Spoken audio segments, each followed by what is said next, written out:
اب حقوق کا نہیں پتہ، لہٰذا ادھر سے آگ، ادھر سے آگ، ادھر سے آگ، ادھر سے آگ۔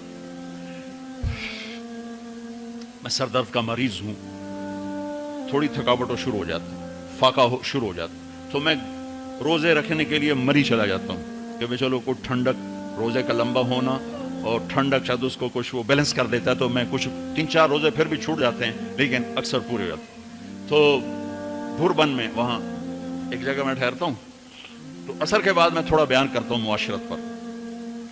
تو پہلی دفعہ جب میں وہاں ٹھہرا تو 8ویں دن امام مسجد کی بیوی آئی ہمارے پاس، میری بیگم کے پاس، کہ جی بیگم صاحب میں نے آپ کا اور مولانا کا شکریہ ادا کرنا ہے کہ آج میری زندگی کا پہلا ہفتہ ہے میرے خامند نے مجھے مارا نہیں۔ پہلا ہفتہ امام مسجد، امام مصلی پہ کھڑے ہونے والا، آج پہلا زندگی کا ہفتہ ہے میرے خامند نے مجھے مارا نہیں، ورنہ میری ہر دوسرے دن پٹائی ہوتی تھی۔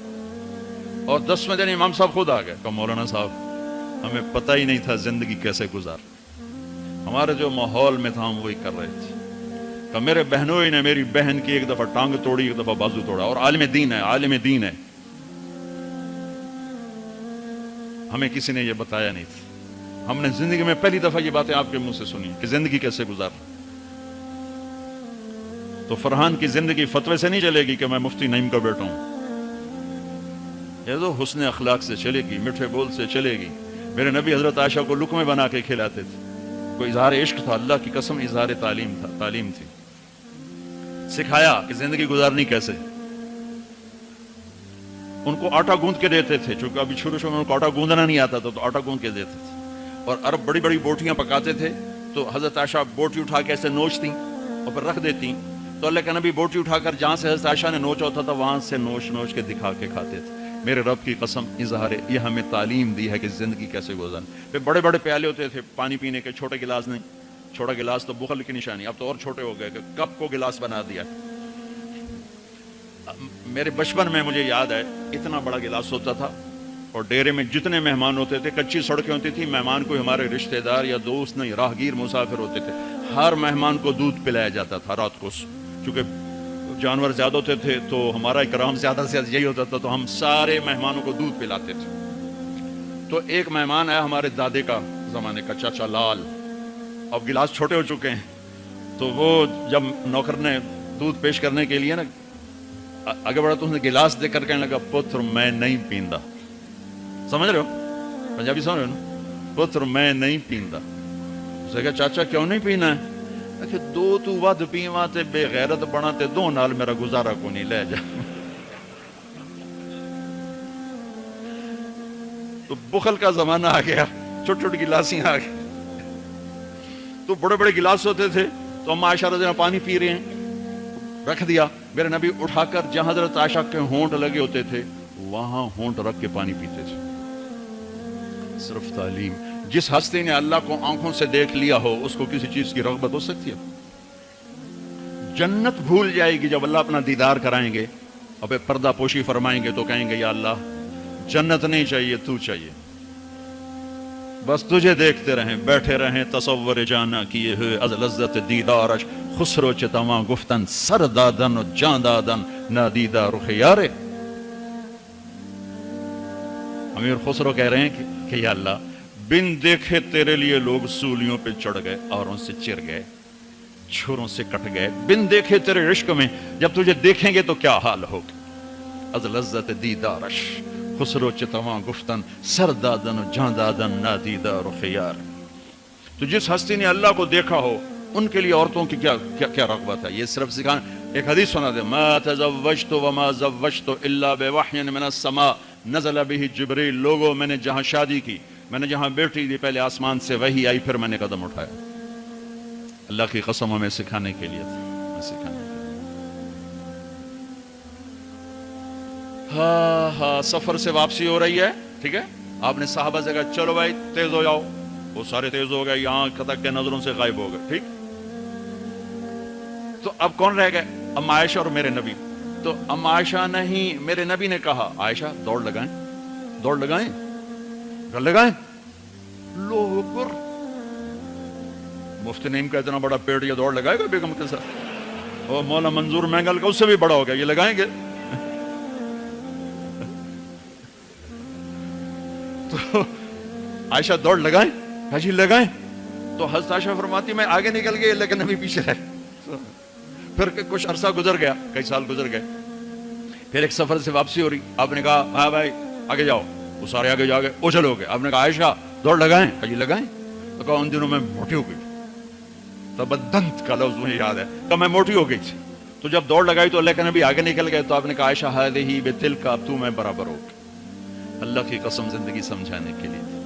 جہاد کا سفر سارا صحابہ کا قافلہ ہے، جنگ کا زمانہ ہے، دشمن چاروں طرف ہے، اور ہم عائشہ رضی اللہ عنہ اونٹ پہ بیٹھی اور ہاتھ لگایا تو ہار غائب. فرمائے میرا تو ہار کوئی نہیں، میں تو نہیں جاؤں گی، میرا ہار ڈھونڈو. تو میرے نبی نے نہیں فرمایا چل بیٹھ، اتنے لوگوں کو تو پریشان کر دی، تو پتہ نہیں میں نے سبق پڑھانا تو میرے پیچھے پڑ گئی. طلبہ میرا انتظار کر رہے ہیں. آپ نے کہا بھائی عائشہ کا ہار ڈھونڈو. سب ڈھونڈنے میں لگ گئے. شام ہو گئی، سورج چھپ گیا اور ہار نہیں ملا، اور اس کے بعد تلاش بند ہو گئی. اندھیرے میں کہاں ملے گا؟ اب کیا ہوا؟ پانی رات کو عشاء میں ختم ہو گیا، فجر کی نماز کا وقت داخل ہونے والا ہو گیا اور پانی کوئی نہیں، تیمم کی آیات نہیں اتری. لوگوں نے ابو بکر کو تانے دینے شروع کیے، تیری بیٹی کی وجہ سے اب نماز کا کیا بنے گا. ابو بکر غصے میں آئے اما عائشہ کے خیمے میں. تو اللہ کے نبی گود میں سر رکھے سو رہے تھے. اب تو باپ تھے تو آ کر اب بول تو سکتے نہیں، اور چہرے سے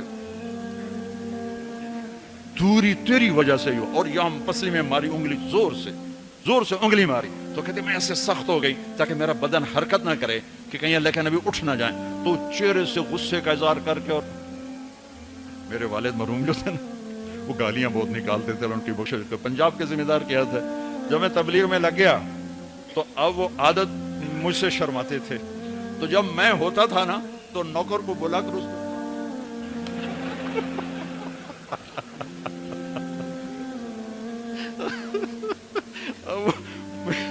جوانی کی عادت بڑھاپے میں تو جا نہیں سکتی تھے، تو پھر وہ آہستہ آہستہ گالیاں اپنا کوٹا پورا کر لیتے تھے. تو ابو بکر صدیق رضی اللہ عنہ میں کہ کہیں بھائی اللہ کے نبی اٹھنے کرتے رہو، انگلی مارتے رہے. تو اللہ نے آیات تیمم اتاری. اس موقع پر تیمم کی آیات پہلی دفعہ 8000 سال میں یہ ہونے لگا ہے. بھلا مٹی سے آدمی صاف ہوتا ہے اور گندا ہو جاتا ہے؟ اللہ کہا نہیں، فتیمموا، چلو تیمم کرو. اب سارے صحابہ میں خوشی کی لہر، اور سعد بن عبادہ کہنے لگے اے آل ابو بکر، یہ پہلی تو نعمت نہیں ہے جو تمہارے گھرانے کے طفیل ہمیں ملی ہے، اس سے پہلے بھی بڑی نعمتیں تمہارے گھر کی طفیل ہمیں ملی ہیں. اللہ نے تیمم کی آیت اتار. میرے نبی نے قافلے کو نہیں چلایا، یہاں تک کہ حضرت عائشہ نے کہا اچھا یا رسول اللہ اب چلیں، ہار کو چھوڑیں. پھر میرے نبی چلے، اور جب اونٹنی کو اٹھایا تو ہار اس کے نیچے پڑا ہوا تھا. وہ سارا باہر ڈھونڈتے رہے، ہار نیچے چلا گیا تھا گر کر. یہ میرے نبی کی زندگی ہے. یہ مینگل صاحب سے کہتا ہوں پڑھائیں، مفتی نعیم سے کہتا ہوں یہ زندگی پڑھائیں، کہ ان کی بیویاں ان کو دعائیں دیں، ان کے ماں باپ ان کو دعا دیں، ان کی اولاد ان کو دعا دے. وہ باپ نہیں ہے جس کو دیکھ کے بچے ڈر جائیں، وہ تھانے دار ہے، تھانے دار بیٹھا ہوا ہے. وہ استاد نہیں جس کو دیکھ کے شاگرد ڈر جائے، وہ تھانے دار ہے. وہ خامد نہیں ہے جس کو دیکھ کے بیوی سہم جائے، وہ تھانے دار ہے. خامد وہ ہے جس کو دیکھ کے بیوی خوش ہو، باپ وہ ہے جس کو دیکھ کے اولاد خوش ہو، استاد وہ ہے جس کو دیکھ کے شاگرد خوش ہو. اپنے مصنوعی روب جمانا کہ استاد کی ہیبت ہونی چاہیے. ارے ہیبت، محبت ہونی چاہیے. محبت سے علم منتقل ہوتا ہے، ہیبت سے نہیں ہوتا. محبت سے جا کر فریکوینسی ملتی ہے، کال ملتی ہے، اور پھر جذبات منتقل ہوتے ہیں. تم ہیبت بٹھانے کے چکر میں